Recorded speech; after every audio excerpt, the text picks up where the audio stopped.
పడును.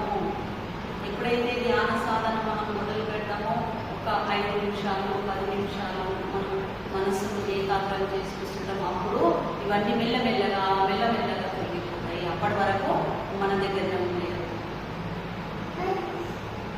అట్లా ఒక్కొక్క మెట్టు ఒక్కొక్క స్థితి పొందగలగాలి. ఫస్ట్ ఏమి లేని వికారిలాగా ఉంటాం. మనం పేదవాళ్ళు లేకుంటుంది, ఏముండదు. మన మనస్సు కూడా అలాగా వికారిలాగా, ఏం లేని దానిలాగా, నాకు ఇది లేదు అది లేదు ఊరికే మనస్సు రోధిస్తూనే ఉంటుంది ఏమైనా. అట్లా చేయకుండా నాకు అన్నీ ఉన్నాయి, నేను ధ్యానం చేస్తా, నేను మంచిగా అవుతా, నేను దృఢంగా మంచిగా అవుతా, నేను కూడా ఉత్సాహం